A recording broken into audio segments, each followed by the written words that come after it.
G'day. I hope you're all feeling well. Or feeling bad, like me. Yeah, I was feeling pretty melancholic just before. But I thought, hey, I'm going to be man of my word and make one podcast a day. But then I was thinking about how some content creators, they make too much content and it lowers their worth. I was just going through a list of my favorite podcasts and I was looking at Joey Diaz and he makes a hell of a lot of podcasts, but I don't listen to him anymore. So I'm hoping my technique of just making one a day doesn't make my content less valuable. But then again, I'm only just starting and I've only got a couple of views. I mean, like about 30 views a video because I'm only just starting up and I'm not famous yet. Whatever. I mean, I'll be happy just to... If I make an impact on 20 people's lives, I can sleep easy. So my topics today are how much people like their pets. 2, women can wear singlets to work but not men. 3, dishwasher tablets with long-lasting fragrance. 4, I'm going to give you a list of my podcasts that I like. And I thought it'd, give you a little taste of why I want to do what I want to do, why I'm doing what I'm doing. Okay, I'm just going to quickly read through them, but later on, as I get to this point, I'll discuss them individually. But it's going to be tricky because all these people are great artists or intellectuals, academics, YouTubers. So it's pretty disrespectful to speak at them nonchalantly, but I'm sure they won't mind. So the podcasts are Andrew Santino, hashtag, in brackets, Whiskey Ginger, Aussie Cossack, Avi Yemeni, Awaken with JP, Ben Shapiro, Bill Burr, Candace Owens, Dave Smith, Eckhart Tolle, Joey Diaz, Lex Friedman, Matt Walsh, Michael Malice, Michaela Peterson, Russell Brand, Ryan Long, Sargon of Akkad, Stephen Crowder, The Andrew Schultz Show, Jimmy Dawes Show, The Tim Dillon Show, Theo Vaughn, Tim Bull, You Are Here, and Liziki. So, how much people like their pets?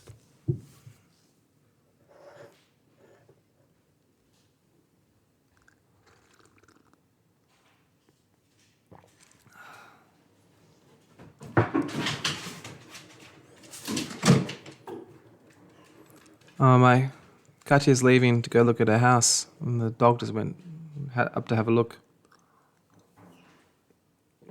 That black coffee with chocolate powder tastes terrible. So, I'm guilty of this. I never bothered to have children, and I put a lot of love into my dog, but I'm not crazy about it. I still want to have kids, and I'm going to have at least 2. I wouldn't mind 4. But I wish I started earlier, because I'm already losing steam and passion. But it's pretty selfish how people don't want to have kids anymore. They just have one, usually if it's an accident. And there seems to be obviously a cultural agenda, I love that word, don't I, to discourage people from having kids. My ex-girlfriend used to say that even pre-COVID times, that this world is so dangerous, it's so hectic, it's just so terrible. If you have kids, you're a bad person, Why would you raise children in this world? But the thing is, that's only a middle-class, luxurious thing to say, because I'm sure in somewhere like Cambodia, they want to have kids because they want people to help support them financially. And I heard on a podcast the other day, people talking about how you expect just your finance to be there. You expect that when you're old, you want to go to a nursing home, right? Because if you don't have kids to look after you, you've got to go to a home. And so you're hoping that it's going to be people who are poorer than you still, who are willing to change your diaper, spoon feed you little bits of soup, and take you for a little walk in the park. And just hoping that they'll be willing to do that. There'll still be some students and immigrants who are willing to do all that dirty work I mean, it's pretty tough looking after senior citizens, I'm sure. I've never done it. My mum did it for a while. She's giving back to the community. She said she really hurt her back, trying to help them, flip over in the bed or whatever.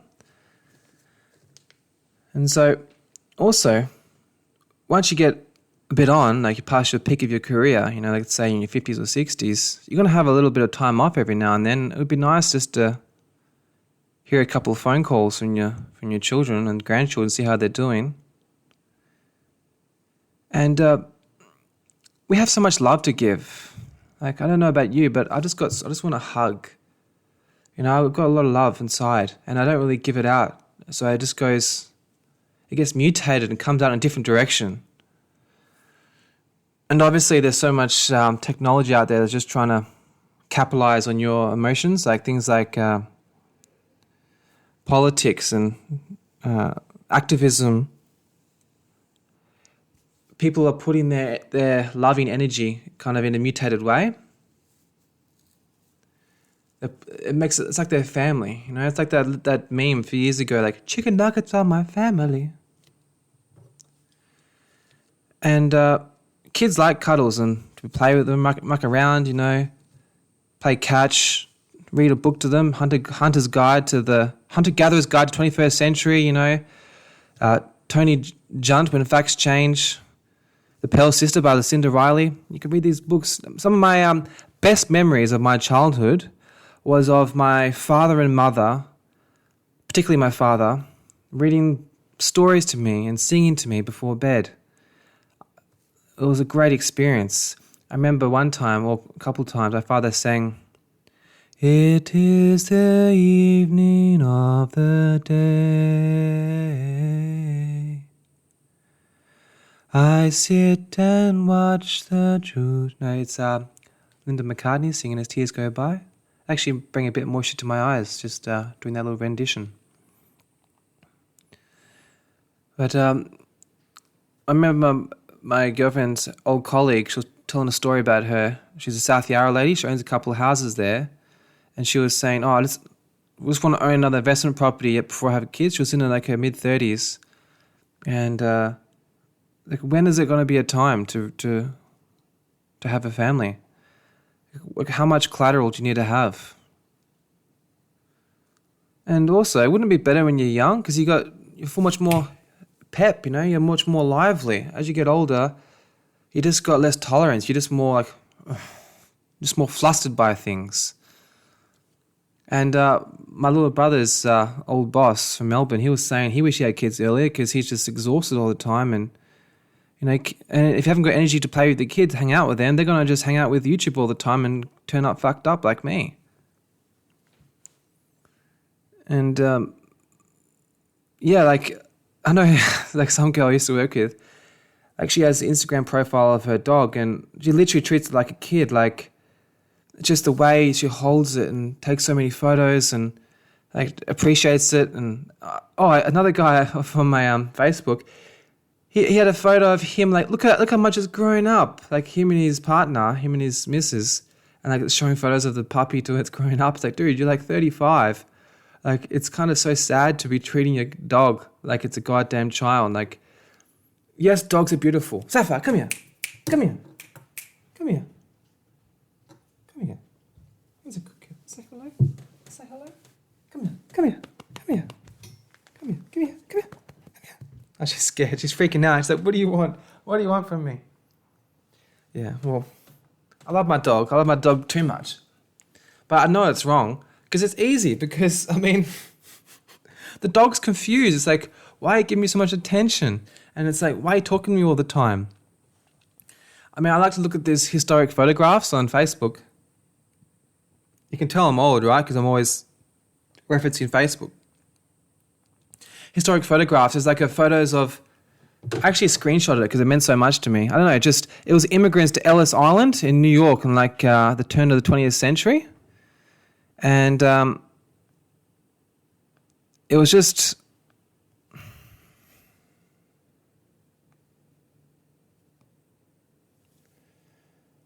I don't know, it just seems like it's so cool. You've got your own posse there, you've got your own little gang. I just think, imagine my life now, like all I do every day is just, I used to, just go to work, go to the gym, take dog for a walk, make a stir fry, sit at our little table, and then just be like, so, did you see what Stephen Crowder said on YouTube today? I say, oh, you look nice today. Or, I give so much attention to my fiance, and I think she's sick of it. Like, imagine if you had all these cool people to hang out with. Like, I'm 31 now. If I had kids at 18, those kids could be like 13, 14. And me at that age, I felt like I was pretty interesting. If I had someone like that around, it would be so amazing just to debate with them and, go for runs together and just see them grow. Like, just be excited, because I'm always fascinated by human beings and their faces and how they change. And like, if they have a different diet for that week, do they look a bit different the next week? If they got some sun, I like to notice they're a bit of a tan. I'm just fascinated by human beings. I love human beings. Absolutely love human beings. And I love studying them and analysing them. And I invited too much pleasure in my youth. I went clubbing a lot. I spent a lot of money on cars. I mean, even if I'm not with the same girl now, but it would still be nice to have kids with her, half supervision, like a dual citizenship with, if we got separated, well, we did, if we had children, I wouldn't mind, sharing the child. Like that'd be even the best deal, because then I get a couple of days off. That sounds rude, but, it'd be nice. But it'd be so cool, like, to have a little posse around, a little gang. Also during lockdown and stuff, like, because, this is a new world now, like the government have gotten addicted to locking us up, it would be nice to know when you're in jail at home, you got some permanent mates to hang out with. Because I couldn't even visit my little brothers. Like during Melbourne last couple of years, like I felt so afraid to even visit my brother. I was like scared the neighbours are gonna call the SWAT team and come in through the windows, come in through a rope and with their big boots and go crash it through and just grab me by the throat and drag me out and say, "You fucking terrorist!" Just for wanting to, have a glass of wine and some halloumi with my little brothers and see how their day was.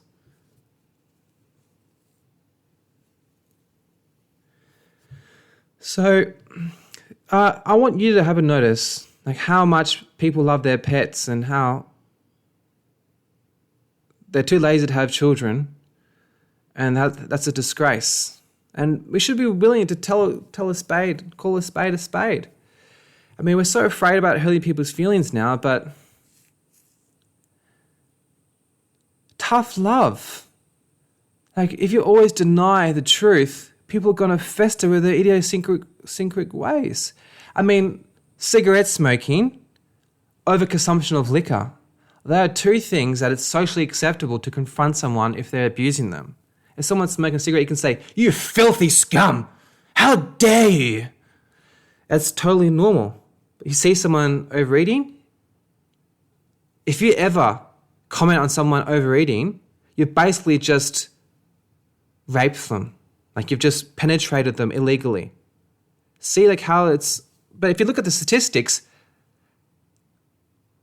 obesity is the number one cause of cardiac arrest.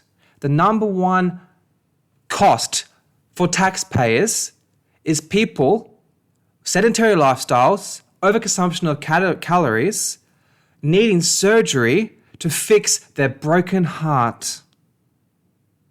But you're not allowed to confront that. Why? We need to question some of these societal ways, because society and culture is always changing. Like I've said before, in the future, imagine how they'll look at us. I mean, technology addiction, that's something that has to be talked about too. In Swanston Street in Melbourne, they have all these signs saying, head up, like, don't look down on, like, do not swipe left on Tinder when you're crossing the street. It's not worth getting hit by a car just to try and chase some sausage, or, you know what I mean?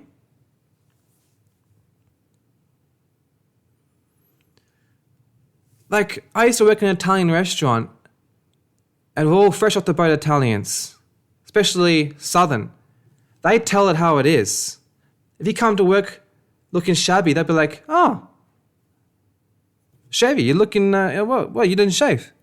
You know, I like that. I like being blunt. I mean, let's say if I was developing an alcohol dependence problem, if someone never told me that this is an issue, because sometimes you can get your hormonal chemical imbalance in your brain where you're temporarily not analyzing the situation properly. And particularly if you're number from abusing alcohol, you're not going to be able to realize, or maybe you can, but you'll be able to talk yourself out of it. You ruminate and say, it's okay. And also you can't see how much you're aging. Like I can see old friends, I look at their photos once a year, and I've seen how much they've dilapidated. Like their skin's falling off their face. They've got excess lines, and their posture's hunched over, and they just have less soul in their eyes. I mean, like Candace Owens said, she quit drinking after college because she read a meme online saying that alcohol takes away your spirit. And I kind of agree with that to an extent. Like, we just totally think it's okay to smash coffee or Red Bull during the day and then red wine or whiskey at nighttime. It seems totally okay. But they're both psychoactive drugs. I mean, I absolutely love coffee and whiskey. I would trade coffee and whiskey over my family. No, I'm joking. But I just had a coffee just before. And because I waited until 4 p.m. to have my first coffee, I think I got a little bit of depression. Like, I know it's not good to throw out these words, but you know what I mean. I'm just like, I treat you like a friend. It's a problem of mine. I'm too open with people, but would you rather me being too closed off? What would you prefer, huh? What would you prefer, too open or too closed? Yeah, so I think caffeine withdrawals, because I didn't had one a day. I had a coffee yesterday around Sapphire's sighing. She knows I'm talking. She's bored of me. I had to have my last coffee yesterday around 10 a.m. and now it's 4 p.m. So that's 27 hours, 28, whatever. It's a long time between caffeine shots. And I had an old boss from Wild Wild Lounge, this nightclub in Melbourne. That's where I had my first threesome, only threesome, doesn't matter. He was saying the hardest drug to ever quit was caffeine. Like he quit cigarettes, cocaine, cannabis, alcohol. The hardest thing to quit was caffeine. Can you imagine that? And it's so socially acceptable, particularly people who are new to the Western world, like Eastern Europeans. They love posting photos on their story. Like, look at me, I got a latte. I'm a sophisticated woman. And it's like, dude, you just thrown off your drug. But then again, obviously coffee's done some benefits. Like I know in the Middle East, I don't know which country, some Arabic country, they invented math. And that's when at the same time coffee came. Because think about what coffee does. It enables you to focus on one task. Like imagine human beings before caffeine came along. They're probably more ADD. They're probably more like, look at a beautiful bird. Look at that beautiful girl. Look at that crazy volcano. They're more distracted by things. But now when you have coffee, you're just like, 2 + 2 is 4. 2 + 2 is 4. You can really just tunnel vision in on your task. And it gives you my sister's ex-boyfriend had this, love this expression. What goes up must come down, spinning wheels, round and round. Well, he didn't say the last part. He said, what goes up must come down. And so, look, as you can see, I'm acting a bit silly now because I've got this caffeine rushing through my veins. But later on today, I'm going to be extra lethargic. Around 10 p.m., I'm going to plateau. I'm going to be less charming. I'm not going to be that, I'm not going to have much to say. I'm going to be forcing myself in dinner conversation. I'll be like, sorry, honey, how was work today? I'll just be boring as fuck. You know how it is. But yeah, I think anything that's just seen as totally normal, you should question it. Don't just lay down and take what's seen as normal. And I remember like about 8 years ago, there was like this full-on spiritual, like organic vegan, well, not just vegan, sorry, just organic, healthy food, spirituality, yoga phase went around. It was super huge in like in Perth. I'm sure they're all around the world because, you know, got Californication. Obviously, California's got some good stuff. I mean, I know it's a radically liberal place. Like they're really like obsessive tolerance. But obviously, California has some most amazing stuff in the world. And that whole phase of like obsessed with super clean eating, you know, just green juices and, you know, being loving to each other and doing yoga and abstaining from caffeine, liquor, marijuana, amphetamines, all those things.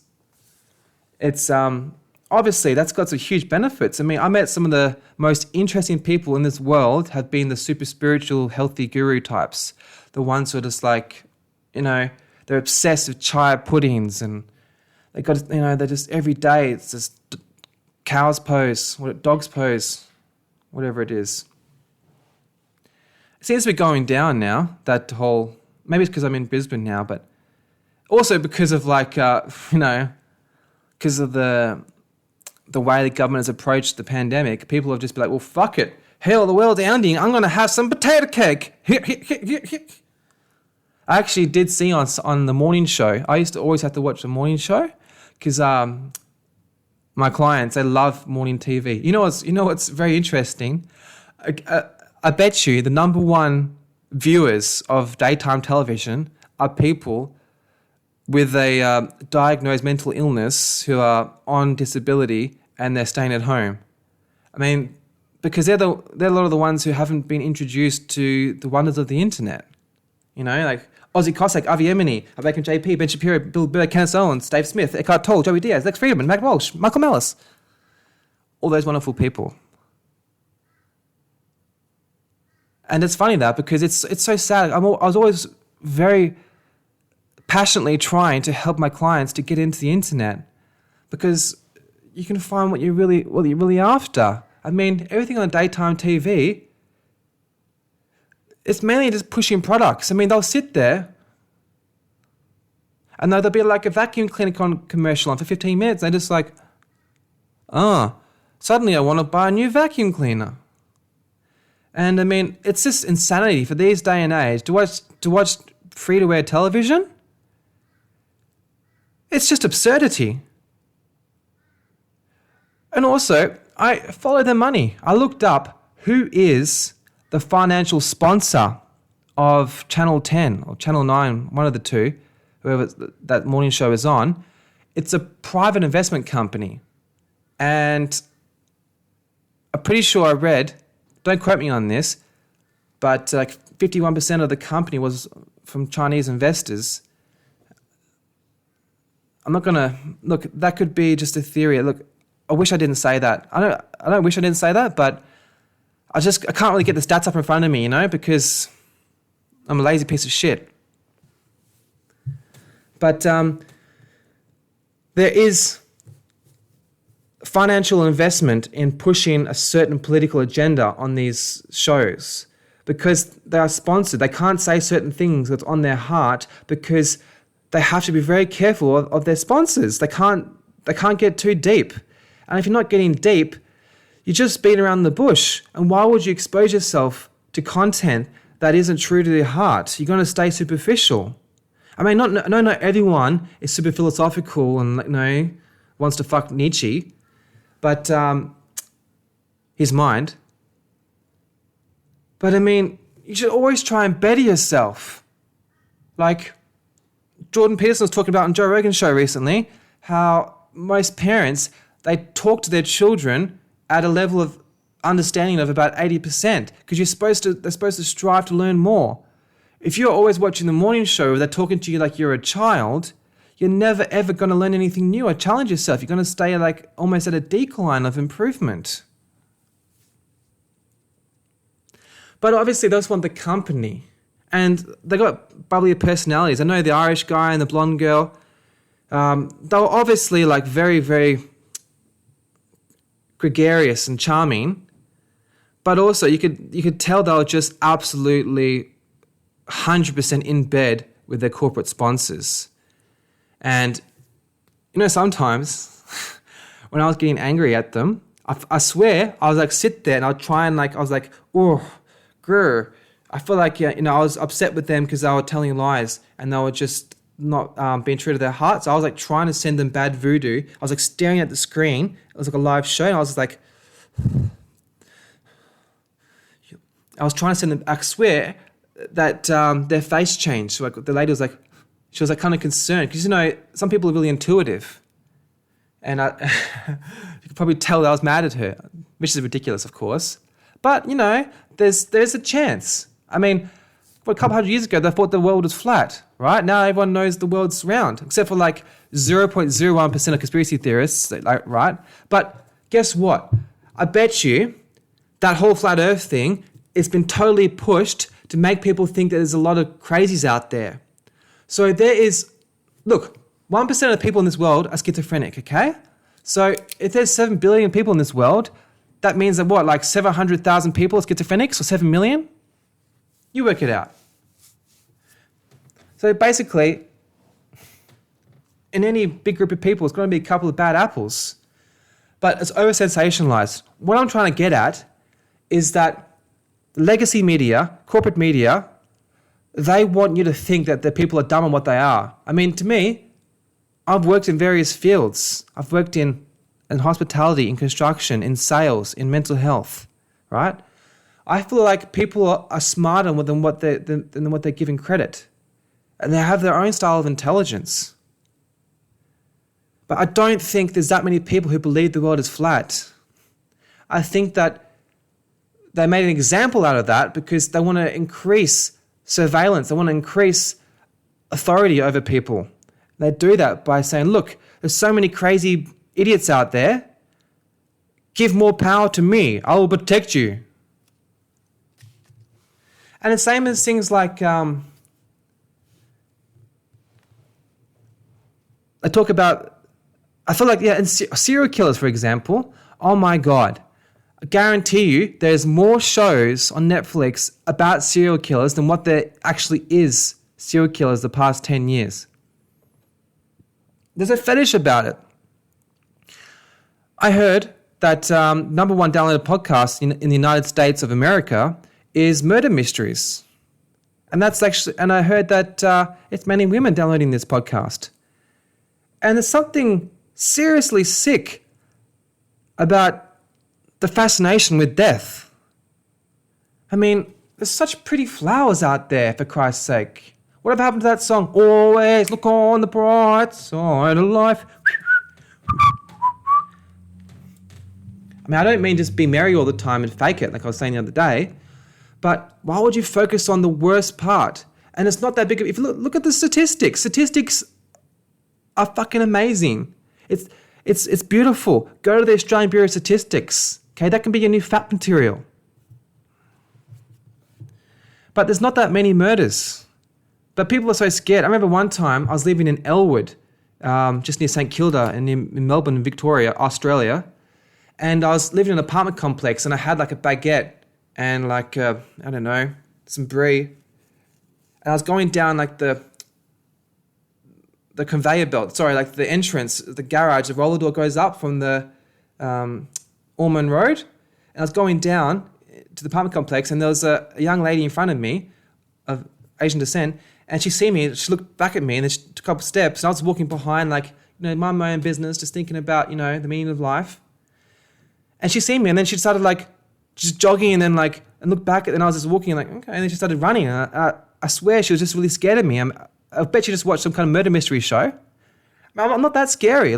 Yes, I maybe got big eyebrows. And sometimes I have a serious face.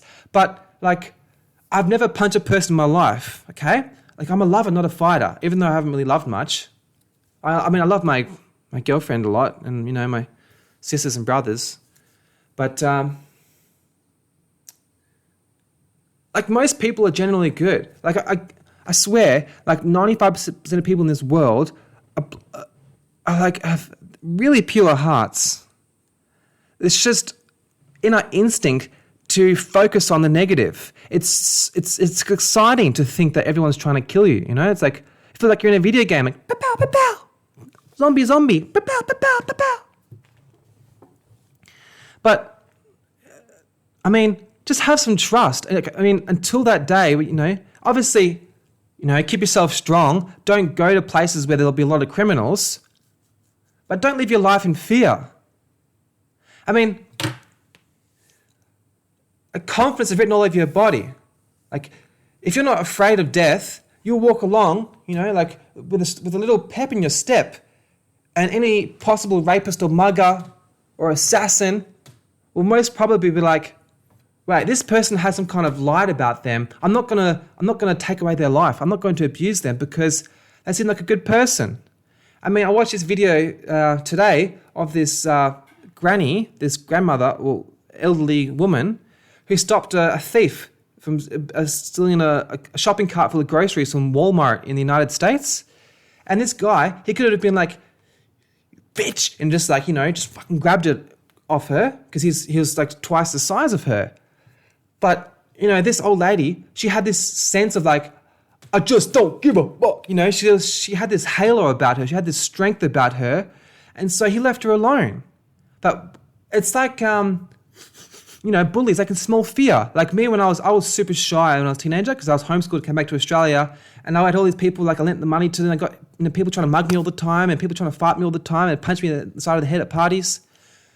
But because I was a chicken shit, I was so scared of the world and I had no self-esteem. So like my posture, it was really weak. And so a predator would be like, like a fox or like a vulture sees someone nearly dying. They're like, ooh, fresh prey. I can easy takings. So like you got to do things to build up your self-esteem. And you do that through like community engagement and feeling good about yourself, completing a task, whether it's building a deck or making a delicious fried rice or hosting a Christmas function for your family or your birthday. Like be proud. Invite your parents over and their new boyfriends and their new girlfriends and invite your neighbor over. Make a paella. Make a Thai green curry and then run around and pour them drinks and make cocktails and get stressed out. But then when they leave and you clean up the plates, you'd be like, I did something today.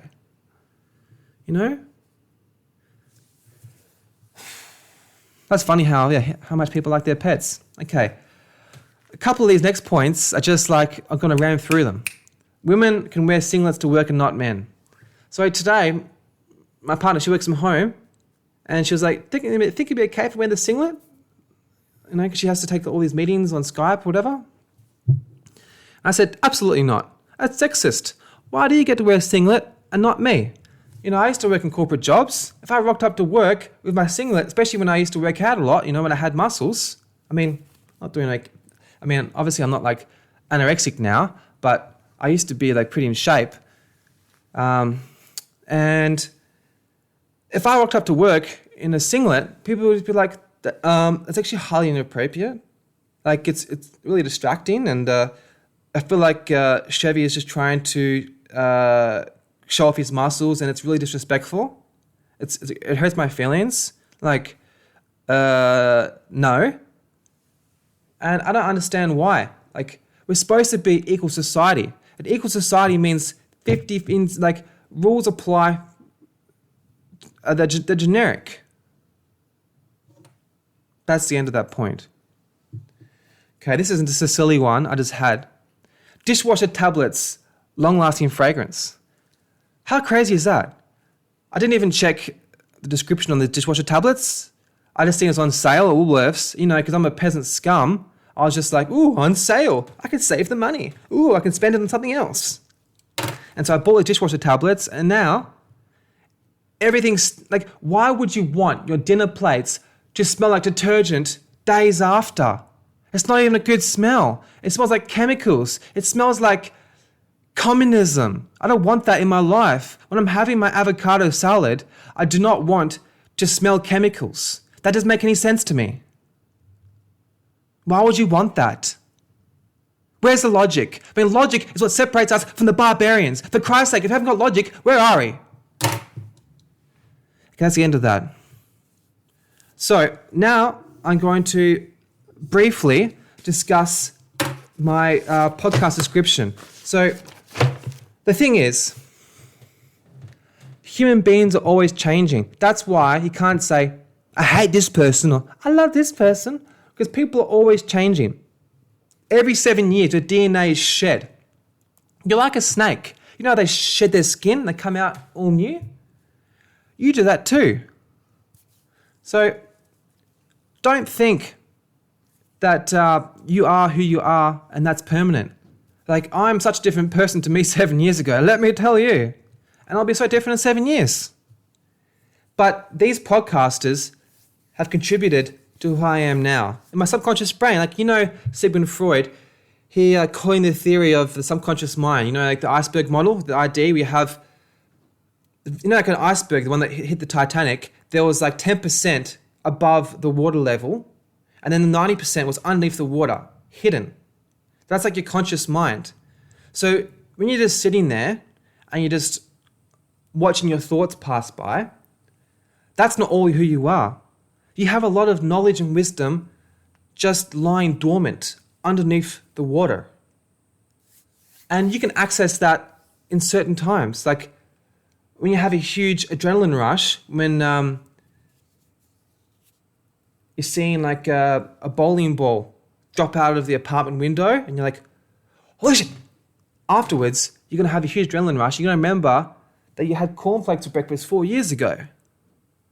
So never forget that your subconscious mind absorbs everything you see. Every time you're driving, you see Coca-Cola sign, that goes in the back of your mind. Like me, I don't really like Coca-Cola, but I've seen 7,000 million Coca-Cola signs in my life. So once or twice a year when I want soft drink, I'd be like, what should I have? Refreshing Coca-Cola. I think that because all their marketing has been pushed into my subconscious mind. So that's why I used to get very irate at seeing daytime television when I was at my clients' houses, because I don't want my subconscious mind to be infested with that filth. I mean, obviously, when you're strong in your morals, you can be like, please, Mother Nature, please God, protect me from this moment. Do not let my subconscious mind be infected with this filth. Here's another thing. For some strange reason, like, I started reading Kim Jang's new edition of the Bible. And I feel calm reading it. And I always feel squirmish before. Like, I always feel like, you're a crackpot weirdo. You're strange. Because I was born super atheist. I was born and raised super atheist. In primary school, there was me and one other boy who actually just messaged me. What are the odds of that? Synchronicity. There's magic in the air. You just don't care. There's synchronicity everywhere. This guy just messaged me out of the blue. I've talked to him like twice in like 7 years. He got me a job sandblasting, by the way. He's a really cool guy. Except the fact that he had a 16-year-old girlfriend when he was 21. But, no one's perfect. What was I saying? Yeah. I feel so weird about just researching the Bible because I never did before. I never had because, I was raised atheist. I was taught, the meaning of life is to pursue pleasure. And I just read it a little bit. Like, I got given a copy, I told you the other day. I got given a copy a few months ago by Joan, who gave it to my other friend. I'm not going to give you names because I'm just, I'm just trying to be respectful to people in my life, because just in case one day I get successful, I don't want people to be harassed by my erratic followers. Because like I was saying before, 1 in 100 people are schizophrenic and they don't have control of their mind. So also, because we're so unloved, we're so disconnected from society and our family. I was just thinking about my client, like how much he missed his dad. It doesn't matter. But because so many needs aren't met, people want to take it out on celebrities. Like, I heard that in OnlyFans in the United States, there's a lot of girls who are being murdered by their followers because as a celebrity figure, you're messing with people's emotions. You're putting yourself out there. There's a risk to that. There's a reason why a lot of people do not want to be celebrities because there's a lot of risk because some people are mentally unstable and they will take out their chagrin onto you. They'll track you down. They'll find out where you live. They'll wait till you're sleeping. They'll go up to your window. They'll put a little spray up there, a little mist. Psh, psh, psh, psh. It comes through your window. And then in like a couple of weeks' time, you'll be like...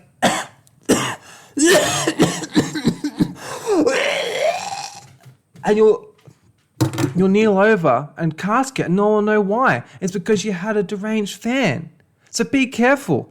Don't just seek celebrity for the sake of it. Like, oh, dinner parties, VIP. That's not everything in life, okay? Like, sometimes it's good to be unknown. You know, Clint Eastwood, one of the biggest actors from the 70s, he liked to live in a ranch far away from Celebrityville, like Los Angeles, because he realized he is a rational man. He realized it's a negative environment. Like at Hollywood, there's some negative forces around there, and also to be a celebrity is almost like a god because you know how religion's dead now for most people. People worship celebrities like gods. Like I was saying the other day, people because we have the capacity to worship, right? Some people treat celebrities like gods. Like it talks about that in the Jeremiah section, how people will worship false gods. And Tom Cruise is basically God now because who else people look up to other than these figures who are booming into your room and you're laying there, you're tired from your caffeine come down, you're watching Mission Impossible. He's like a glaring figure and you're sitting there and you're obeying him. He comes on there, pew, pew, pew, pew, pew. That celebrity, that actor, you're worshipping them. And so, yeah, what was I talking about? Podcasts, Whiskey Ginger. Yeah, I don't know what I was talking about, but I don't want to mention that I don't know what I'm talking about because when I watch podcasts and I see people don't know what they're talking about, I'm like, get your shit together, fool. But I mean, it's hard though. It's bloody hard to sit there, sit still with no exercise and keep your brain working. That's tough. I mean, this is all one take, right? How many people can do that? I mean, obviously a lot, but not that many. I mean, 8 billion people in this world. How many people have the guts to pour their heart out like this? I bet you Harry and Meghan, they got a podcast on Spotify. I bet you they don't have a 2-hour podcast with their face unedited because that takes a lot of risk. You have to be willing to say the wrong thing that hurts people's feelings. But then if you're really honest, that's why what I'm trying to do is, if I'm super honest with you, if I'm just putting my heart on my sleeve, you'll see that I'm being genuine, and then you won't try and cancel me or you won't try and murder me, because you'll see that I'm not the worst bloke in the drawer. I have my flaws. I've got thousands of flaws. But then so do most people. I'm just more open with it. My personality type, I'm loud and proud. Okay, I'm out there. Because I used to be so shy. Like my girlfriend was saying the other day, like, I'm kind of strange because like I can be a master conversationalist. I can go up to the Pope or a pauper and say g'day, but I won't invite that. I don't really talk to my friends. I don't really engage with them. Like I just spend most of my time just with a miserable expression on my face, just watching political podcasts. Even though I've got the gift of the gab, I don't use it, okay? I used to go to a lot of parties when I was 18, 19, and then I worked in nightclubs, and I find it so hard to find people to relate to. I mean, I got a new friend recently, I hung out the other day, he's really cool, but I mean, because I'm so broke, and because like I haven't got married to my partner yet, and I just feel guilty about socializing. I've always felt like that. I mean, when I had money, I had no time for friends. Like when I had savings, like, 10, 20K, whatever. Oh yeah, Mr. Big Shot.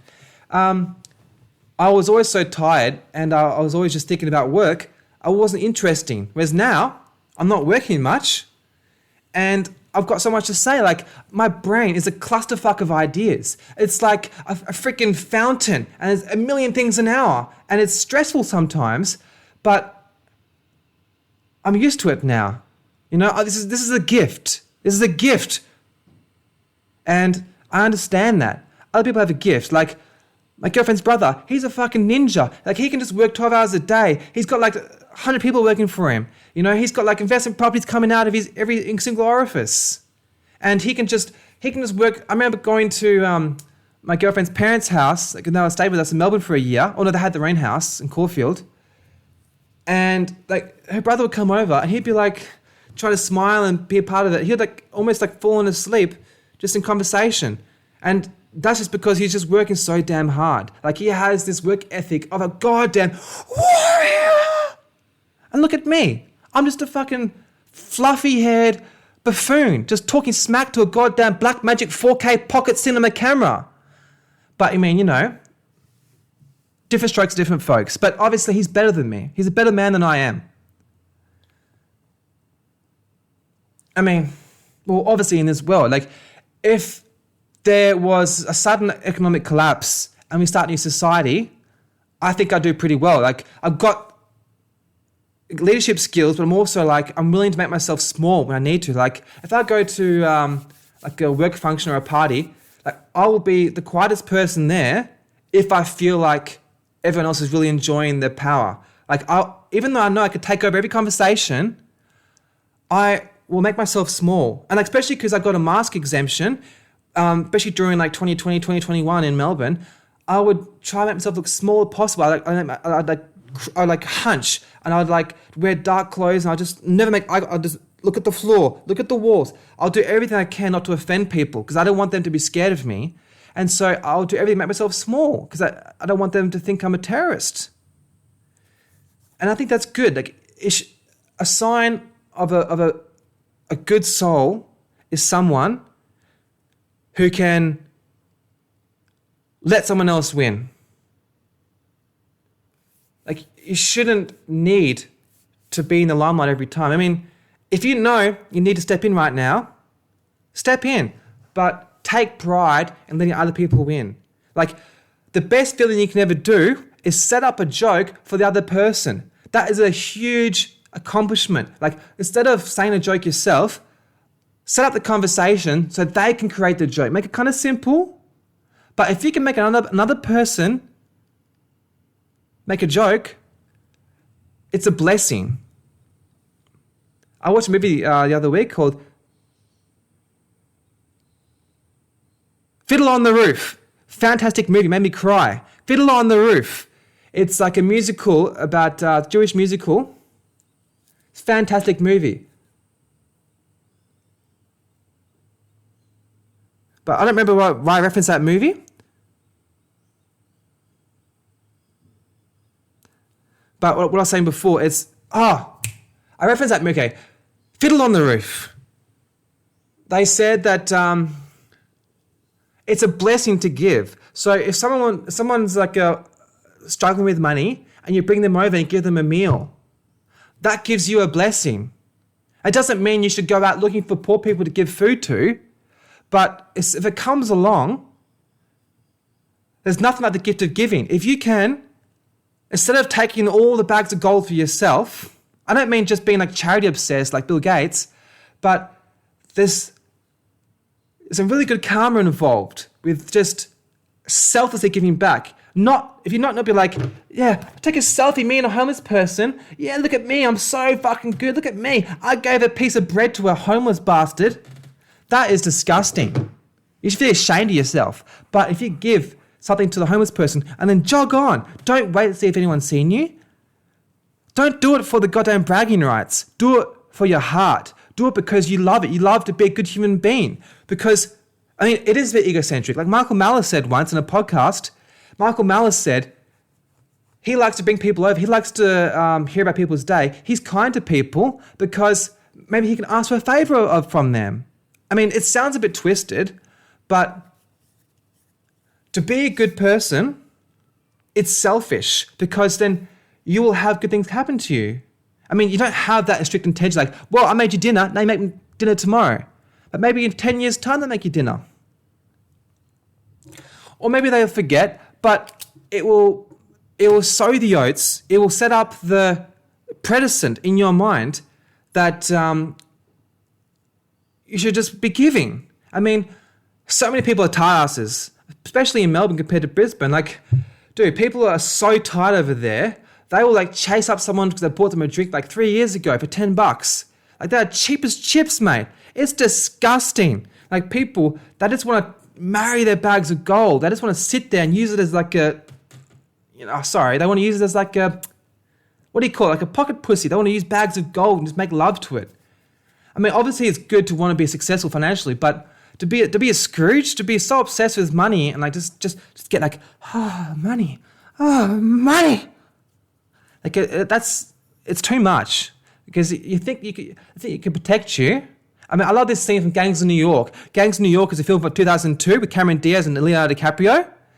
And there's this scene where like all these people like dressed up in very fancy clothes, like, oh, have you seen the stock exchange today? Oh, have you seen BHP went up 5%? And they're having like some, foie gras, something fancy. And then all these ruffians smash the windows, go, rah, rah, and just like steal all the chandeliers and all the silver plates. And then everyone's like, ah! All the ladies in their fine, like the perfect, linen, like their perfect, Victorian style dress and their fancy hats. And like they spent 10 hours putting this on.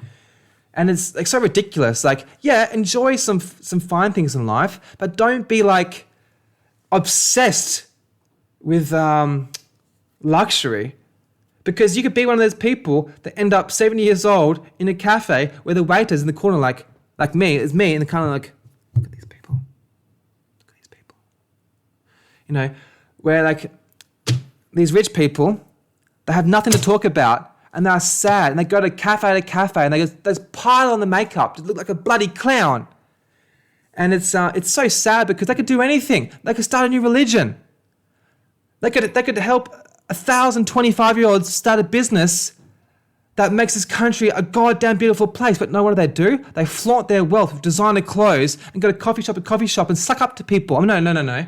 Get them to suck up to you, because they're desperate for, they just rely on people sucking up to them. And is that a good life to live? Is that a good life to live where you're dependent on poor, desperate people lying to you in the hope that one day you'll trickle down some resources? I mean, to me, if I ever made $1 billion company, I'd probably spend half my time in somewhere like Laos, just writing books in some like $200,000 apartment, eating fried rice. Like, I wouldn't want to be around somewhere like New York or Los Angeles, just full of all these soulless like marketing majors who just be like, oh, it looks so great today. Oh, you're so amazing. You're perfect every single way. I'd rather die than have all these people lie to me, sucking up to me. And because what I'll do then, like what happened to one of my relatives, he's quite wealthy. He used to work in a high position, and he had so many people suck up to him for his money. And they would lie to him. They wouldn't tell him when he's being weird. And so his idiosyncratic ways would fester. His strange mannerisms, he would put on weight, he'd get some strange sexual fetishes, and no one would confront him because he's got the money. And that's a form of psychosis. I mean, how bad would that be to have everyone lie to you because they're desperate that one day you're going to trip up, break your neck, and then you'll put them in their will?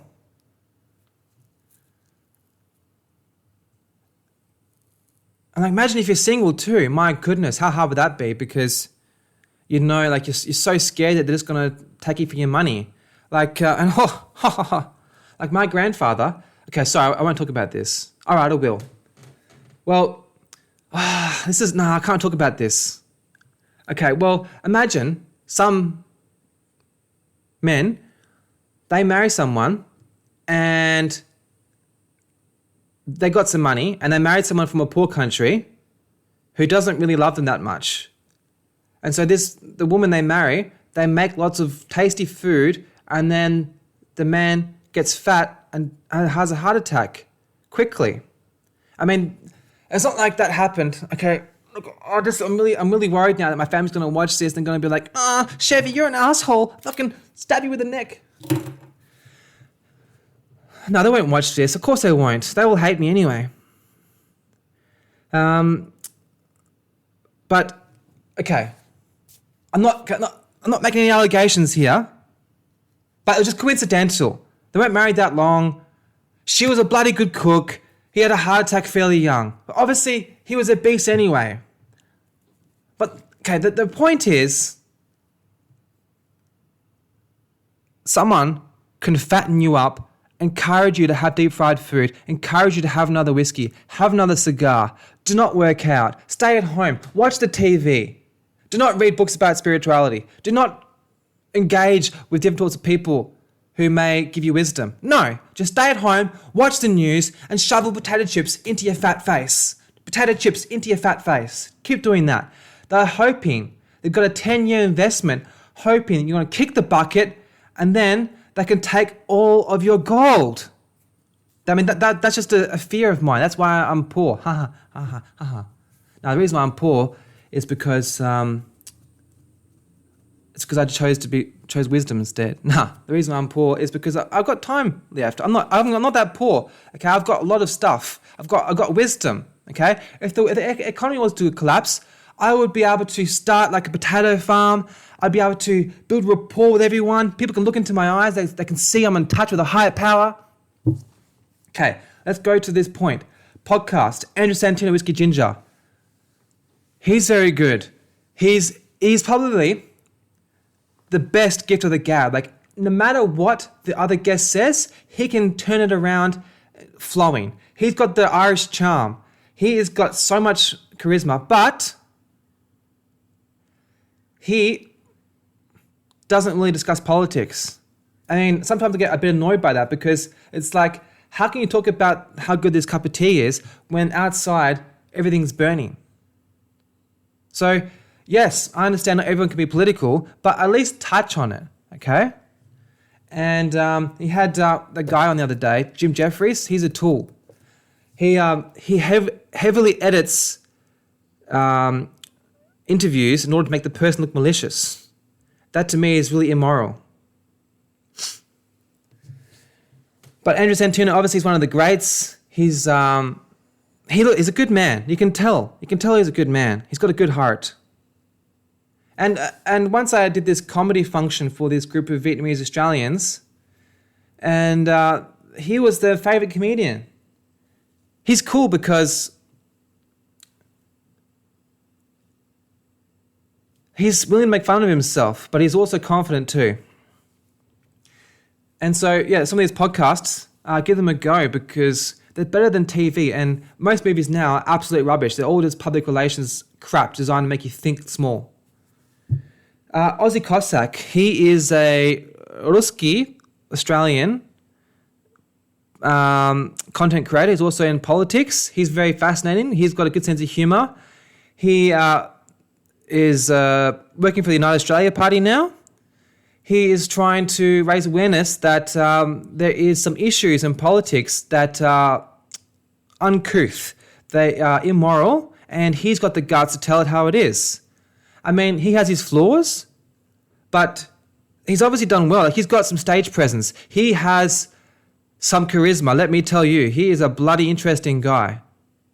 And he's got some courage. Courage is very rare these days. It is super rare. And I'm jealous of him. He put himself on the line. He has got some courage. And that is something that should be respected. Check him out, Aussie Cossack on YouTube. RV Yemeni. This is in alphabetical order, okay? RV Yemeni. He's an Israeli, Melbourne, Australian-based YouTuber, also involved with politics, news. I've heard he's had his flaws. I heard that he had some issues, perhaps, that's what his enemies say, that he had some assault charges against his ex-partner. But I'm not going to really comment on that because I don't know anything about it. I haven't researched it. It's actually odd for me to bring this up because I haven't even researched that. I've just seen people go to protest. They hold signs up saying, RV Yemeni assaulted his partner. But it is really, really uncouth of me to comment on that because I haven't done any research on that. But I should focus on his work. He's another man. He puts himself on the front line. He's been arrested before as a journalist doing his job. 7, 9, 10 ABC, SBS are there. He's there too. He's a accredited journalist. They body slam him, put handcuffs on him like he's a meth dealer. And all he's trying to do is expose the truth. Because if there's things going on in this country, they should be reported on. That's just how it is. It's a God-given right, the fifth estate, to have access to news. It's your God-given right to access the news, to find out what's going on in this world. And you have the freedom to choose which news you want to choose. If you don't like him, you can choose someone else. If someone commits a crime, they will get arrested by the police and they will do jail term. Otherwise, leave them alone.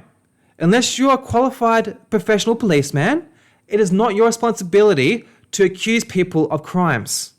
The justice system is there. The legal system is beautiful. England invented the justice system, the legal system. It's a beautiful thing. I've had trouble in court before, but I still respect that. I respect the justice system. Awaken with JP. He's a American, I believe, perhaps Irish descenting, because he's got red hair. He's fantastic. He makes these skits. He makes these little videos online, satirical. He got famous originally from making fun of spiritual people. I first watched his video like 6-7 years ago, and I was slightly offended by that, because now I realize I was being like too hyper spiritual. I was like obsessed with, vegetarianism and yoga, my identity. I was like, I ride a bicycle, so I'm better than you. That was me being brainwashed by university, thinking that, there's like a couple of set things you can do to be a good person, which is a bit strange because, that Ben Stiller movie. There's a Ben Stiller movie where he talks about how he spent his life trying to raise money for charities, and then he realized it was a waste of time. He could have spent time bloody selling lemonade and then use that money to invest to help the people. So you have to be very careful to not get trapped into thinking you do a couple of things, like you don't eat chicken and you ride a bicycle, so you're God's gift to earth. It's Rome wasn't built in a day, and it takes a continual effort. You can't just do a couple of choices and think that you're a good person. It's about your community engagement. It's about how many did you raise a family? Were you friendly to the waitress? Did you let someone through in traffic? Did you smile at people when you're walking your dog? Do you have a dog? Do you look after your dog? Do you feed it good quality food? Are you passive aggressive in emails? Are you courteous? Do you mix up between kind regards, warm regards, yours sincerely? Don't just keep kind regards. Mix it up a bit, okay? There's plenty of things that make you a good person. Also, the word good person, Neil deGrasse Tyson was saying in a Joe Rogan interview, he defines a word by the cultural idea at the time. So the word good person will be different. You have to check a variety of sources, talk to friends from every country all over the world. India, Australia, New Zealand, Paraguay. And different, don't get trapped too, just thinking you have people from different countries, they've got different personalities. You could have 1,000 people from different countries all over the world in a room, but they all have the same personality archetype. So just because someone has different skin color doesn't mean that they're really different people. There's about 20 different personality archetypes, and so you don't get trapped into thinking that you're really diverse because you have some multicultural friends. You could all have the exact same belief. So the point is, it's really hard to know if you're being a good person. So you have to check history books, cross-culturally, cross-personality, left-wing, right-wing. Get involved. Know thy enemy. Keep your friends close, but your enemies closer. If you're constantly I'm a bit guilty of this. If I read out my podcast list, the majority of them are slightly to the right. But I spent my whole life surrounded by left-wing people. So I'm just trying to make up for lost time. I'm from Fremantle, for Christ's sake. So JP Sears, Awaken to JP, he wears purple shirt all the time. He is an incredible man. He's got a really cute baby, by the way. Fucking cute baby. And also, he's got quality content. He hasn't, not like me. He makes really interesting, funny videos. Well edited, thought out. Check him out. Ben Shapiro. He's a smart cookie. He writes books all the time. I've got a book with his signature on there. He's fast talking. He's well dressed. He knows the best. Okay, well, maybe he's a little bit too conservative. Like, everyone has their flaws. And I think his flaws may be that he doesn't really hang out with a huge variety of people. Like, I sent him an email after my membership at Daily Wire ended saying I reckon he should have more philosophical people on there. And then he had an interview with Russell Brand after. I mean, I'm pretty arrogant to assume that I had an effect on that. But basically, I think that he hangs out with too many people like him. Like, all his team are pretty similar to him. But, of course, he's successful. He's going to hang out with people who he likes. But he's incredible because he's really intelligent. He thinks things through. And he's really professional. He has a good set. He's provided a job for a lot of people. And he has conviction. You can see in his eyes. He believes what he's saying. He has a lot of heart. And I like the fact that he's proud of his Jewish heritage. I think that's cool. Like the fact that he takes a day off of, Sabbath. And, you only eat good quality meat. I mean, to me, the idea of kosher meat makes sense. Like, you want a professional to kill your meat, and you want to make sure that it's done in a sanitary fashion and not factory farming. You want that animal to have a good life. You don't want because your health, physical health is everything. When you get sick, you realize how important your physical health is. So obviously, your diet is probably one of the biggest factors in your physical health. So you want to have good quality meat. So it's a lot of things I respect about his culture. He's willing to take the piss out of himself. He's got like a couple of sketches about him that he reviewed on his show, and he's not afraid to make a fool out of himself. I mean, obviously, like he dresses well all the time, and he is pretty cool. He knows he's pretty cool, but he's willing to make a fool of himself, and that's a lot for a guy like him, for like a super successful businessman. It is a big deal to be humble enough to make fun of yourself like that. So check him out, Ben Shapiro. Bill Burr. I don't really watch his podcast that much because he talks a lot about baseball and sports. He doesn't have video on there. But he's incredible. Like, he's got such a unique way of looking at things. Like, he's got like a real sixth sense about things. And he describes things in a way that the average person wouldn't see. He's just like so interesting. And he's very intelligent, he's quick-witted. And he puts his heart in his sleeve too. They can listen to his podcast. He's very open too. I love that. I love when people are open. I love that when people declare their sins. I just want to wrap them up in little balls, give them a huge hug. You're fucking amazing, man. Just make lots of kids. Just make more people like you. You're a good man. Just keep going. You're bloody good. Candace Owens. Candace Owens, she's incredible. She has got so much sass. She is so intelligent. She's fast talking. She's got conviction. She takes good care of herself. She's well researched. She has a variety of people on her. She has a lot of swagger. And also, she refrains from toxicity. She doesn't drink or smoke. And that's not the best thing about a person. I mean, I enjoy drinking and smoke every now and then. But I can handle it. But she's really gung-ho about this. I love her passion. And I love the fact she takes care of herself and she put herself on the line. She gets so much abuse from people, but she can keep going. Like a lot of people shy away at any sign of conflict, or the only conflict they get into is that they use like 5 friends to go bash someone at Macca's when they're not looking. That's barbaric. You should feel ashamed if you do that. If you that's very Australian style. Is to have like 5-on-1. Like that's a dog act, mate. That's no good. To just use like someone's not looking and gang up like 5-on-1. That's terrible. But what Candace Owens does, she has academic debates. She uses her words. She uses her charisma to argue about things and get points across. And I think that's beautiful because like we have competition in our blood. We want to compete. And sports is all very well, but academic debate, to me, is freaking amazing. And she is an absolute 10 out of 10 master debate or. She's incredible at debating.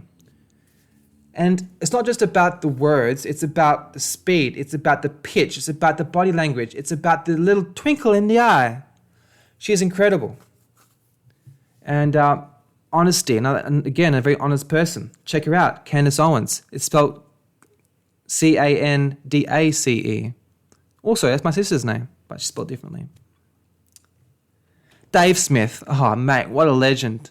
These people, I fucking love these people. Dave Smith, he's incredible. He's one of the smartest podcasters. He talks on like new subjects. He vapes. He's like a family. He's someone you wouldn't. He's someone you want to date your sister. Like he's got his head on his shoulders. He seems like he can just. I was saying the other day about how you can tell someone's evil. I think you can tell when someone's good. Like if you see like a video of them, you can see like how they shape of their face, how they smile, how they frown, how they wait for other people to talk. Like he's just a good man, and he's coherent, and he's making you learn. And so, isn't it good to learn? You got more things to talk about. You're a more interesting person. Knowledge is power. One day, you know what happened to Greece a few years ago? Like the inflation went up, and then people could get money out of their banks. Or in like what country was it? A country that the other day or the other week, they couldn't get money out unless they were, Kazakhstan. They couldn't go to the bank unless they were vaccinated. What if you had an allergy? What if you are allergic to vaccines? Or you're just not comfortable getting vaccines, which should be fair enough. Do you not have access to your money because you're not vaccinated? That's just not cricket, mate. That's bloody uncouth. And so you have to be willing to start again. This world is unpredictable, particularly this day and age, with the United Nations and the NATO taking over the world. You have to be careful and be ready in case the whole world just turns to shit and you got to start all over again. I mean, if the communist revolution, they take over, they're going to chop off the heads of all the current leaders, and they're all going to start, and it's all going to be like Mad Max. It's going to be, that could happen. It could be like Mad Max. Everyone's fighting over a bit of fuel. And so you should keep yourself educated in case that happens. I mean, I'm not going to say live your life in fear, but just remember, this world is unstable. Eckhart Tolle. Okay, I don't really watch his podcast much. I did respect him more, but The Power of Now, it's an audio book. It's fantastic. Really spiritual. He's got this voice. He's really calm and collected. He talks about in the book how when he was 28 years old, he went to a park bench every day for 2 years and watched the butterflies fly by. And he thought about his meaning of life. He thought about his purpose. He thought about why is he here. He thought about his depression. But he's authentic. He's well-spoken. He's got some gift. You can look at him. You can just tell, mate, you're bloody gifted. I don't know how to say it. Like I was saying before, English language is limited. You can't always express how you're feeling. But he's a very, very special man. I want to give him a hug. He's a beautiful little human being. But I do think he's a bit too soft. I like people who have a bit of edginess to them. That's just because I've had my heart broken and mistrusted by so many people. I like people with more street smarts, like New York swagger, like, hey, get out of the way. That's my style because I was in my core, I'm a super sensitive little boy. So I got like this like fake mask on I wear, like, yo, I'm a tough guy. That's because I lived in goddamn Rockingham, But people would beat you up for a bag of chips.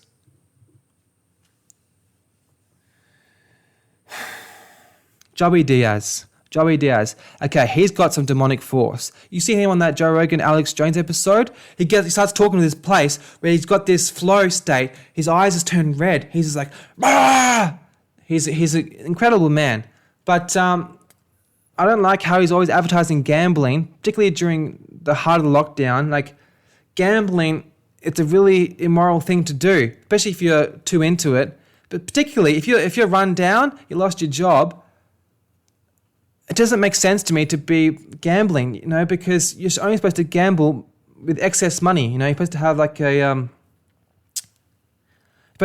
kitty, like let's say 10% of your savings, not your last $50 on a bet. And I don't know, I feel like, yeah, he's an incredible person, Joey Diaz. Absolutely incredible. He's got a little girl. He's got the gift of the gab. He can talk like no one else. He's Joe Rogan's favorite. He's on some kind of spiritual level. He's on something. He's on another wavelengths. He's got a lot of gifts. But he is really famous for like his kidnapping and his cocaine, and his stories about strippers with ping pongs. So he's a bit of a bad boy. That's his claim to fame. And I'm sure he has lots of suburban little kids who are like, yo, he's a gangster. Cool. Because obviously gangsters are way too glorified. And he went in that new Sopranos film, which is all about the politically correct nonsense that's just flushing Hollywood down the toilet, which breaks me heart. It breaks me heart. Because when I was the wee boy, I used to watch film noir films with me papa and me mama and me sister, and it's such good memories. Like, watching films, a film is the highest form of art. You can just because it's 2 hours long. When do you really sit for 2 hours long? It's an experience. Like, watching a film is the greatest experience you can have on this world, like in a form of art. It's just incredible, the storyline, because it's like watching a story, but you're safe, and it's you get involved with the characters. You know what watching a film is like. And I have lost some respect for Joey Diaz a bit. Obviously, he's not as philosophical as some people. He doesn't understand the implications of pushing these politically correct films. He just wants to make bank. But if everyone had that mentality of having no moral regard and just wanting to feed their kids, we would all be speaking freaking German or Chinese right now. And wouldn't that suck?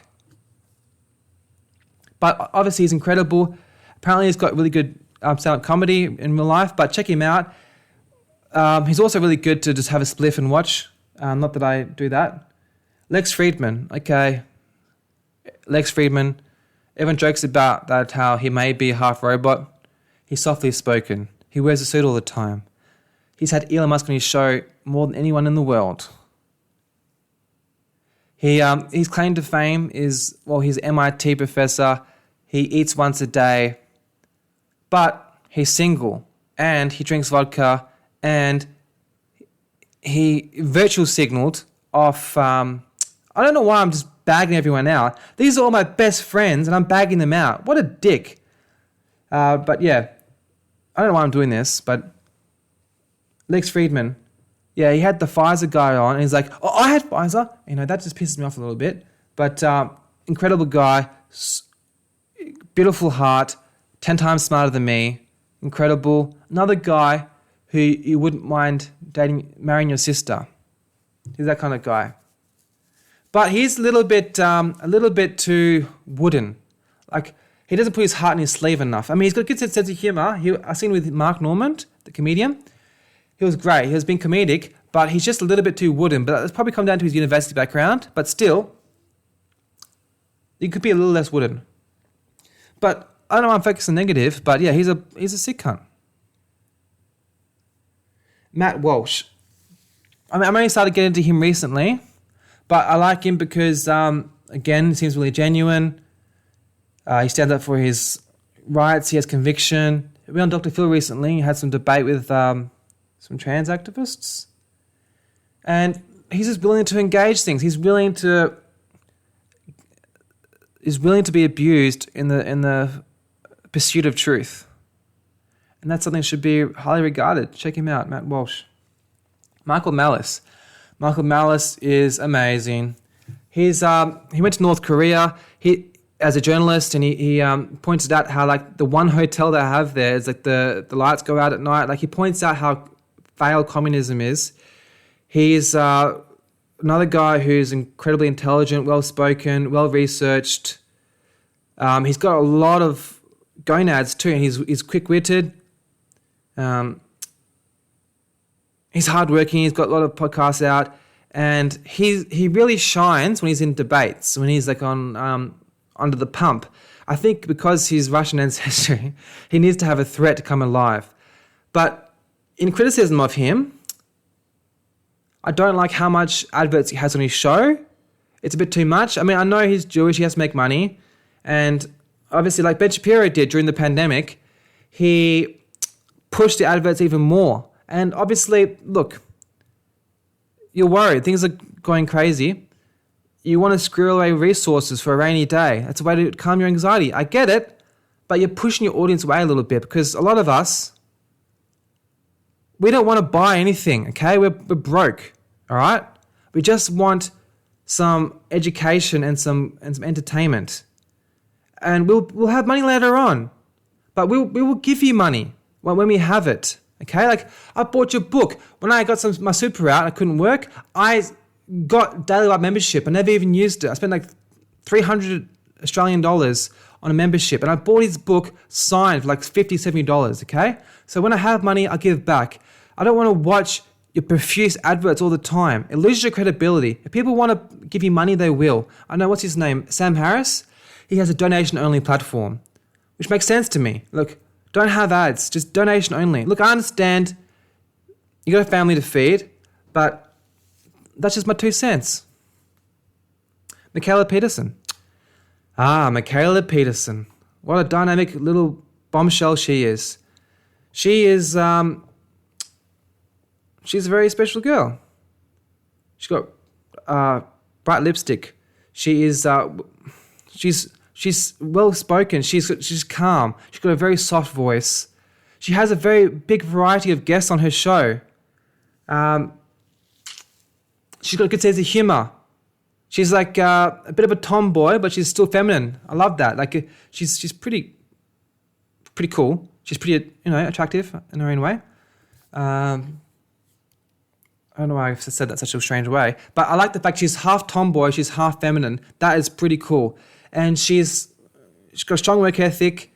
She's very open, and she's willing to discuss her flaws. Like, she had so much physical abuse, and not abuse. She had like all these conditions, and she's very open with that. A lot of people only ever discuss their positive side, so I respect her for being really open about her flaws or her issues.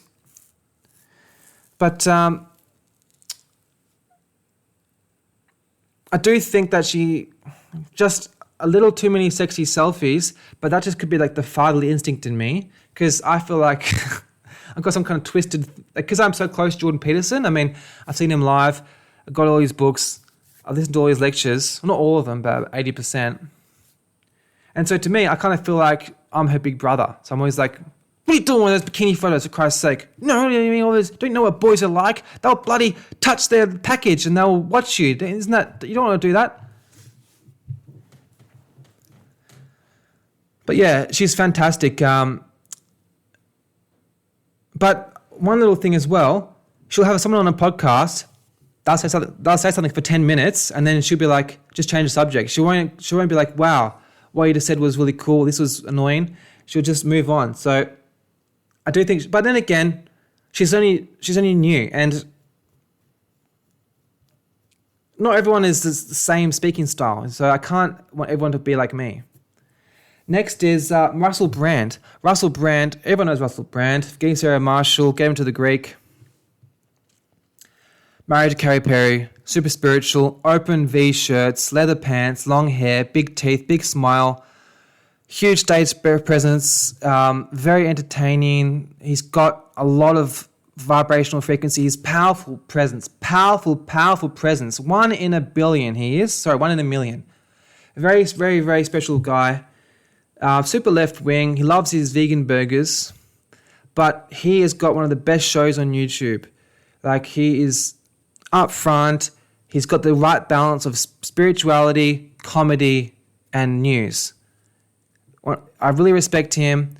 You know, he's funny. My ex-girlfriend, she said that he's the one guy she finds attractive. Obviously she's found other guys attractive because the day we broke up, she had a new guy. But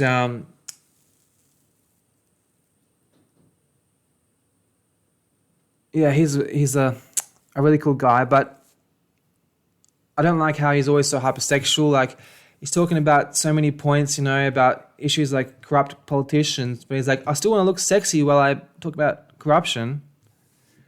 But yeah, he's an incredible guy. I'm super jealous. He's amazing. Russell Brand.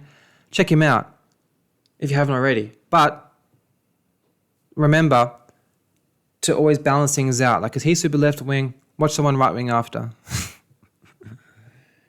Ryan Long, he is apparently he's a super bright mathematician. Like, he did really well with that before he got into comedy. Like, he's edgy as he says dark things, which we need more of, because most people are so afraid to say anything edgy because they're so afraid of being cancelled. He has got a lot of courage.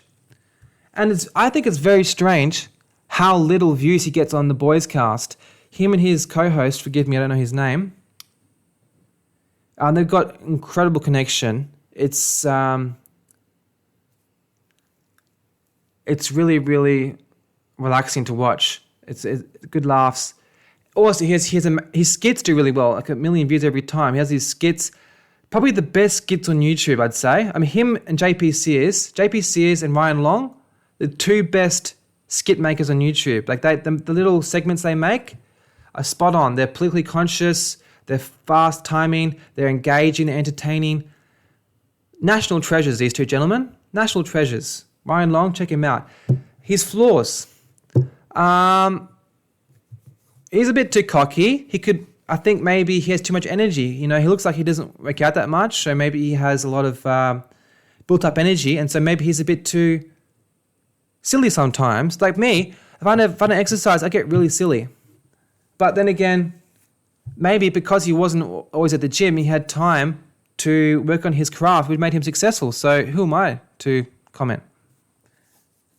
Sargon of Akkad. That's the Carl Benjamin. I just started watching him the other day.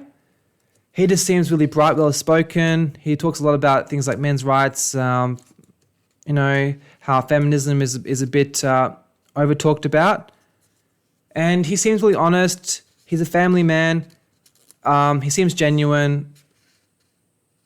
And it seems like he has some things to learn from. I mean, again, he looks like he could be in better shape, which would make his mind work better.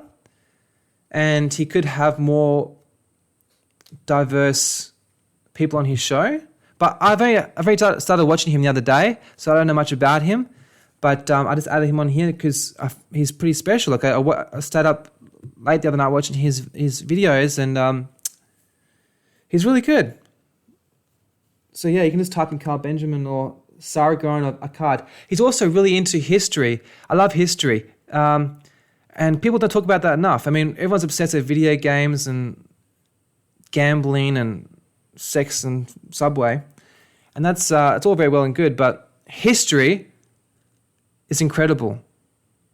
And to understand now, you need to study history. How can you, especially in this chaotic world we're in now, with the government taking over everything, controlling everything you do and watching everything you do, and when you're sleeping and when you're making love, they're always watching you.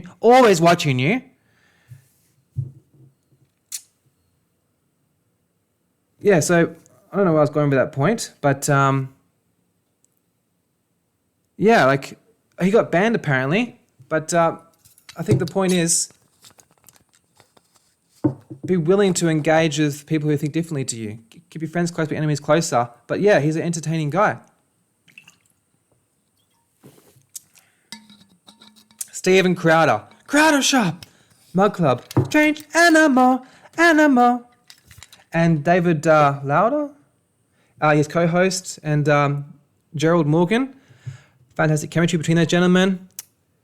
It's the best produced show on YouTube. They've got a lot of high production value skits before. And Steven Crowder is magnetic. He's got a lot of energy. He's very passionate. And the chemistry between Dave, Gerald, and Steve, it's incredible. Like, the three best friends that anyone could have. Yeah, one of my favorite podcasts. I only started watching them 6 months ago, a year ago. Impressive. In the flaws of him is that sometimes the show seems a little too produced, and sometimes it seems like my partner, she's got a really interesting view on things. She was saying how they had this ginger guy on, like this. They call him Ginger Hair because he was like from normally behind the scenes, but he was on the camera. He was trying to explain issues, like he lived in Korea. He was trying to explain issues something with political issues. I think maybe talking about Kazakhstan, and they just had to keep putting jokes and things because he was talking seriously and he's well educated and he's young and fit. They were just trying to talk down to him so much, and they need to let him speak for Christ's sake. And you don't need to have so many jokes. I think that Stephen Crowder, maybe he knows a lot of dumb people, but have some respect for your audience. Like we didn't want to hear the facts. I understand you've got to have humor, and yes, your show is extremely funny, but I reckon just 10% less funny and 10% more serious facts would make it the bee's knees. But obviously, he's got like 6 million subscribers on YouTube, and he probably has millions more on Mud Club and Rumble. And also, one other thing about annoys me is he's so persistent advertising with comment, like, subscribe, smash the like button. And in case I take us out on YouTube, we are on Rumble and Spotify and Mud Club. Yeah, we get it. Like, you got 6 million followers already on YouTube. You shouldn't, just tone down a little bit of advertising. I understand it's your one show, you've got to make bank, but, look at Joe Rogan. He hasn't had much advertising in his show. He's the biggest in the world. The Andrew Schultz, Flagrant 2 is his show. To be honest, I don't watch his podcast that much, but he's got really good comedy. I do watch his shows. I've got so many, I'm more involved in politics lately, but he's got great chemistry with his hosts. But one thing I'll say is his hosts talk a bit too much, his co-hosts. Andrew Schultz is the main attraction. Everyone knows that. But yeah, Andrew Schultz he's incredibly, he's witty. He's got great. He's like, he enjoys what he's doing. He is like beaming. Like he's just like one of the boys. He's fantastic. He's incredibly fast and quick-witted. And his live comedy shows, engaged with the audience. He's got guts. He's willing to go places where other people aren't. But he's also, he's also keeps his cool while he's at it. He's charming about it, and he's stylish. He's very stylish. But one thing I'll say is he's a bit too bougie. Like, especially during pandemic when people lost their jobs, remember mental health is suffering, we don't want to see people being so flashy. And maybe your fans like that, but tone down the flashiness a little bit. And when Alex Jones was on, I felt like they were kind of making fun of him. They're like, get drunk so we can laugh at you silly fat man. But that's just their style, because they're just like kind of like skater boys. But yeah, he doesn't need my criticism. He's already a bazillionaire. But his Netflix show was pretty good. Like, I was pretty shocked by that during the heart of the pandemic because it was edgy. Jimmy Dore show. He's an entertaining, well-spoken man. He considers himself liberal, which is left-wing. He's got a great, cool, calm, collected show. He touches on the news. He's very honest with his flaws. He does his live shows. He's another guy you should check out. Jimmy Dore. I watch him sometimes. He's got kind of smaller segments. He's always like predictably good. He's the same personality. Is reliable, and he's someone you can look up. He has like a nice fatherly feel about him. He's got but he's like when you went on Joe Rogan, he's got a really good sense of humor, and check him out, Jimmy Dore. Oh, how he could improve? Well, I think he's a bit too happy about things sometimes. I think he should show more and get mad about things. All these people, I really feel like you should be willing to talk about how absurd some of these things are. You're pretty much doing it, but like maybe ask more of your audience. Maybe ask your audience to get involved more somehow. I don't just mean donating money to you, but ask them to work on themselves somehow a little bit. Tim Dillon's show.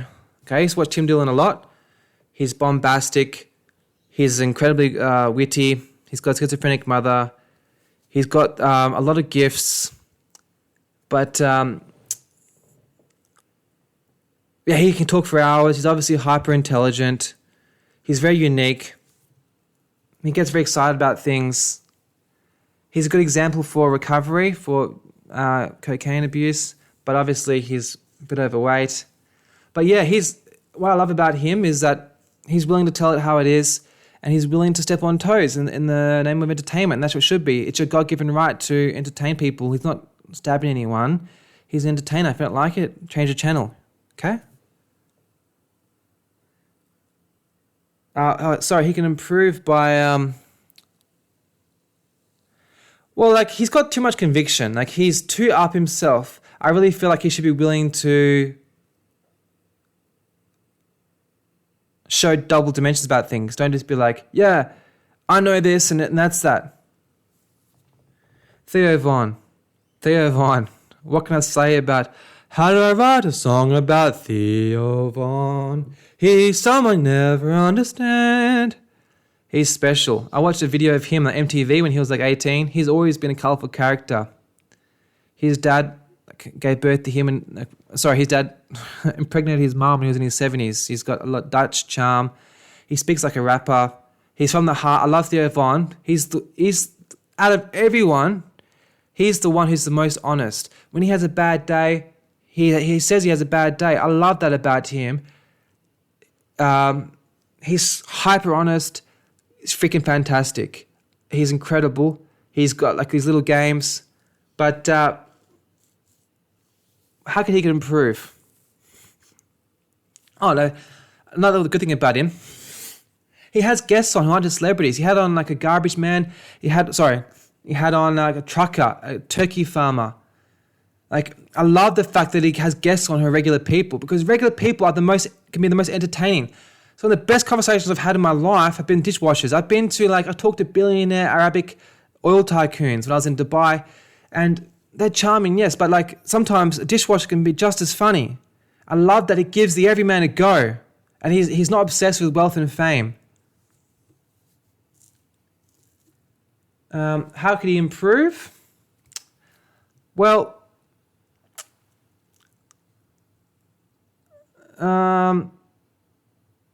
maybe he could far out. He could try and travel to Australia. Now, he did a couple of years ago. Obviously, it's hard to come here because the restrictions here are so strong. Okay, how can Theo want to improve? Well, his show, he can mix up a bit. He has the same style all the time. Like, he could mix it up a little bit more by not having the same curriculum. And I think he should try and harder to get a wife. Like, he keeps talking about it, but maybe his standards are too high. Maybe he only wants people that speak English. I got a call from the Philippines. I wonder who that is. Now, I guarantee you that's spam. Isn't that crazy? You get like all these people calling from Philippines. Tim Pool. Oh my goodness. Tim Pool. What a legend. Tim Pool is incredible. He is the hardest working man on YouTube, without a doubt. Okay. He's willing to get emotional. He is the brightest button you'll ever see. He goes out there. He went out there, Wall Street, the Wall Street protests. He went out on the front line, okay? He's got gonads. He's got courage. He's got such a good team. You know, he's got Linda and his guests. He's really good set up on his show. He's absolutely... Tim Pool is probably one of the top 3 podcasters. He is a living diamond. Absolute gold. He talks about politics, talks about current events.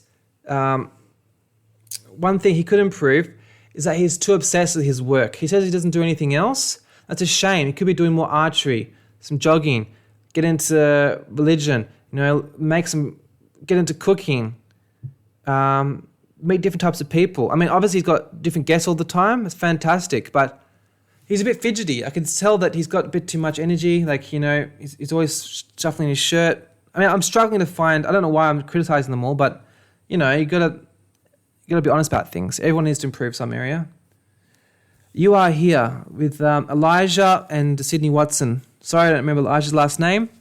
As my friend said the other day when he came here, the chemistry between Elijah and... sorry, I just forgotten her name. Linda. Sydney. She's from Melbourne, by the way. She's a cool cat. The chemistry between them is perfect. I love You Are Here. Elijah, is very courageous. He's talking about current events, news, cultural issues. He goes on the front line. Sydney Watson, she's very dynamic. She's very honest. She's charming. She presents herself well. She's good at the humour. This show, you can watch it all the time. You Are Here. Another show which is shocking about the lower views, because it is an absolute gem. It's incredible. Check it out. You Are Here. And my final recommendation is Liziqi, or you can just type in Relaxing Chinese Girl. It's not really a podcast. It's just videos of this Chinese lady who makes soups and grows vegetables and has all these puppies, and it's just really calming. She's just amazing. We forget how shit our lives are, living in shoe boxes, and we're eating fucking microwave food, and we're all just taking medication and eating donuts and crying ourselves to sleep. See how the other half live. She's just out there in the wild, got this fertile food. She lives with her grandma. She's just so charming, just calm, soft-spoken. She doesn't need to speak. She's not trying to always look happy, She's an amazing person. Really relaxing video. Shows the beautiful nature of China. Fantastic. Liziqi. It's a beautiful show. I'm going to end the podcast now. I hope you haven't found this incredibly boring. I'll say that list again. No, I won't. But, yeah. I hope that I didn't waste anyone's time, I put myself on the line here.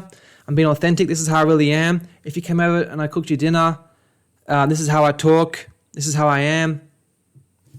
Yeah.